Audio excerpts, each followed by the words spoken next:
Good morning to all my dear students. How are you all? I hope that you all are fine. So today we are going to start the third chapter of your reader book The Little Girl by Catherine Mansfield, who was a great New Zealand modernist short story writer and wrote under the pen name of Catherine Mansfield. So Catherine Mansfield was her real name and her pen name is Catherine Mansfield.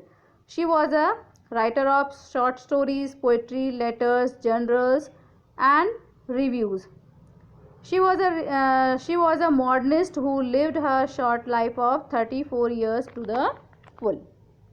This story by Catherine Mansfield is about a little girl named Kezia. The author comments on children's perspective of others, including their parents, through this story. Children think that their parents are very strict towards them and they always instruct them, and they think that they don't love them. But when they grow young, they understand that this was only for their welfare. So in this story also, Kezia too fears her father and has formed a negative image about him in her mind.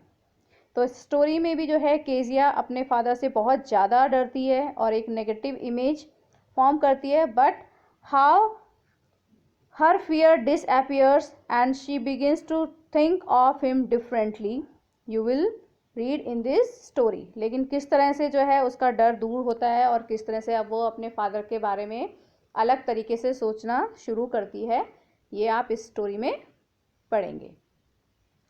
So let's start the story. To the little girl he was a figure to be feared and avoided. Every morning before going to work he came in to her room and gave her a casual kiss. तो जो little girl है, who is little girl? Kezia. तो Kezia के लिए जो है उसके father एक ऐसा फिगर थे जिससे उसे बहुत डर लगता था और जिसको वो अवॉइड करना चाहती थी. अवॉइड करना मतलब उनके सामने नहीं आना चाहती थी. तो हर मॉर्निंग काम पर जाने से पहले उसके फादर जो है उसके रूम में आते थे और उसे एक इनफॉर्मल किस देते थे.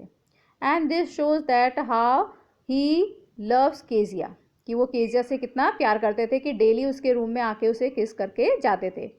एंड इसके बदले में जो केजिया का क्या रिस्पॉन्स होता था, वो अपने फादर को गुड बाय बोलती थी. And oh there was a glad sense of relief when she heard the noise of carriage growing fainter and fainter down the long road. और इसके बदले में जो है केजिया को बहुत ज़्यादा रिलीफ मिलता था जब वो सुनती थी कि जो कैरिएज है, carriage means a horse cart use to carry people things in the olden time. तो पुराने समय में जो है घोड़ा गाड़ी से लोग इधर उधर जाते थे. तो जब उसे सुनाई देता था कि जो उसके फादर जिस कैरिएज में जा रहे हैं उसकी जो वॉइस है, उसकी जो आवाज़ है वो फेंट होती जा रही है, मतलब रिड्यूस होती जा रही है, तो उसको बहुत ज़्यादा एक राहत की सांस मिलती थी. In the evening when he came home she stood near the staircase and heard his loud voice in the hall. Bring my tea into the drawing room. Hasn't the paper come yet? Mother, go and see if my paper's out there and bring me my slippers. तो शाम को जब जो है उसके father वापस आते थे तो वो स्टेयर केस के सामने, सीढ़ियों के सामने खड़ी हो जाती थी और उसे ऊंची आवाज़ अपने फादर की सुनाई देती थी, जो सबको ऑर्डर देते थे डिफरेंट वे में. Bring my T into drawing room. और क्या अभी तक न्यूज़पेपर नहीं आया? मदर को ऑर्डर देते थे कि जाओ देखो क्या न्यूज़पेपर आ गया है और मेरी स्लीपर्स लेकर आओ, कहाँ हैं? Kezia, mother would call to her, if you are a good girl, you can come down and take off father's boots. Slowly the girl would slip down the stairs, more slowly still across the hall, and push open the drawing room door. तो Kezia की जो mother है वो Kezia को बुलाती हैं और कहती हैं कि अगर तुम एक अच्छी लड़की हो तो तुम्हें नीचे आना चाहिए और अपने फादर के बूट को रिमूव करना चाहिए, निकालना चाहिए. Take off means to remove. And जो गर्ल है वो बहुत धीरे धीरे जो है slip down the stairs means come down quietly and unwillingly मतलब बिना इच्छा के, मतलब वो जाना नहीं चाहती अपने फादर के पास, लेकिन जब मदर उसे बुला रही है तो फिर वो जो है बहुत धीरे धीरे जो है चुपचाप और बिना इच्छा के जो है नीचे आती है. और जब हॉल से होकर जाती है तो और भी ज़्यादा धीरे चलती है और फिर धीरे से जो है ड्राइंग रूम का डोर खोलती है. By that time he had his spectacles on and looked at her over them in a way that was terrifying to the little girl. और तब जो है जब वो ड्राइंग रूम का डोर ओपन करती तो उसके फादर उसको स्पेक्टिकल से, अपने चश्मों से देखते हैं और जो है इस तरीके से देखते हैं इन अ वे दैट वाज टेरिफाइंग, जो कि उसके लिए बहुत ज़्यादा हॉरिफाइंग होता है, डरावना होता है. Well, Kezia, hurry up and pull off these boots and take them outside. Have you been a good girl today? I don't know, father. तो वो केजिया को पूछते हैं कि केजिया जल्दी जल्दी करो, क्योंकि ये बहुत स्लोली चल रही होती है, बहुत धीरे धीरे आ रही होती है. तो कहते हैं कि जल्दी करो और ये बूट्स जो हैं इनको निकाल कर इन्हें बाहर रख के आओ. और उससे पूछते हैं कि क्या तुम एक अच्छी गर्ल की तरह आज बिहेव किया तुमने. तो वो जो है प्रॉपर अपने फादर को आंसर डर के कारण नहीं दे पाती है. तो कैसे बोलती है, आई डोंट नो, कि मुझे नहीं पता है. You don't know, if you stutter like that mother will have to take you to the doctor. तो वो भी उसको इमिटेट करते हैं, उसकी जो स्टैमरिंग को, जिस तरह से वो रुक रुक कर बोलती हैं. तो फादर भी उसी तरह से बोलते हैं कि तो तुम्हें नहीं पता है, तो तुम अगर इस तरह से जो है स्टैमरिंग करोगी, इस तरह से रुक रुक कर बोलोगी, तो तुम्हारे मदर को जो है तुम्हें डॉक्टर के पास ले जाना पड़ेगा चेकअप के लिए. She never stuttered with other people, had quite given it up, but only with father, because then she was trying so hard to say the words properly.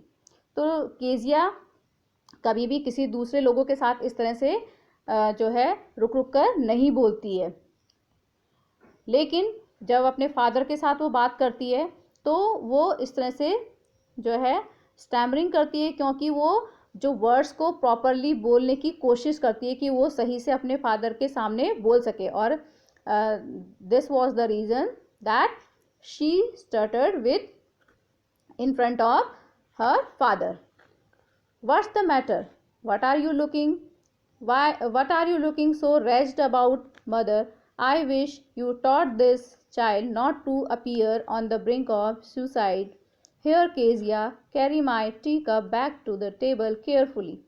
अब फादर जो हैं उससे पूछते हैं कि क्या बात है, what's the matter, why are you looking so raised out about. वो कहती है कि तुम इतनी अनहैप्पी क्यों दिख रही हो.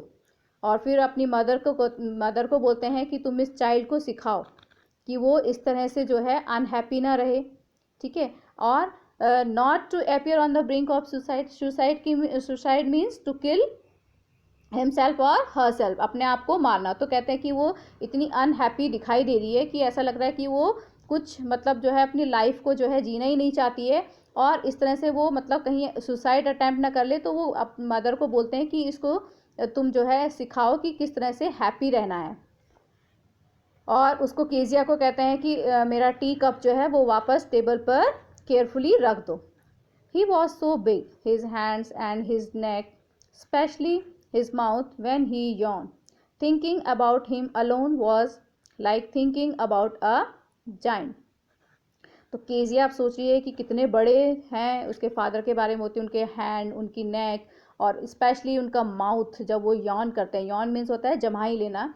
तो जब वो अपना मुंह खोलते हैं तो वो कितने मतलब उसे ऐसा लगता है कि वो एक जायंट है, एक क्या होता है राक्षस की तरह दिखाई देते हैं. On Sunday afternoon grandmother sent her down to the drawing room to have a nice talk with father and mother. तब ग्रैंड मदर जो है संडे आफ्टरनून को उसे ड्राइंग रूम में भेजती है कि वो अपने फादर और मदर के साथ जो है बात करे, ताकि उसका जो डर है और वो दूर हो सके और एक जो है उसका रिलेशनशिप जो है वो अपने फादर मदर के साथ और ज़्यादा क्लोज हो जाए. But the little girl always found mother reading and father stretched out on the sofa, his handkerchief on his face, his feet on one of the best cushions, sleeping soundly and snoring. लेकिन जो Kezia है वो हमेशा जब भी जाती है drawing room में तो उसकी मदर जो है वो कुछ पढ़ रही होती है और फादर जो है अपनी बॉडी को स्ट्रेच करके फैला के जो है सोफे पर लेटे होते थे और फेस पर हैंकरचिप रखा होता था, रुमाल रखा होता था और पैर जो है कुशन के ऊपर रखे होते थे. और डीपली, साउंडली मीन्स डीपली, बहुत गहरी नींद में, और स्नोरिंग, घराटे मारते रहते थे. तो वो जब भी बात करने जाती थी तो वो अपने मदर और फादर को इस तरह से वहाँ पर पाती थी.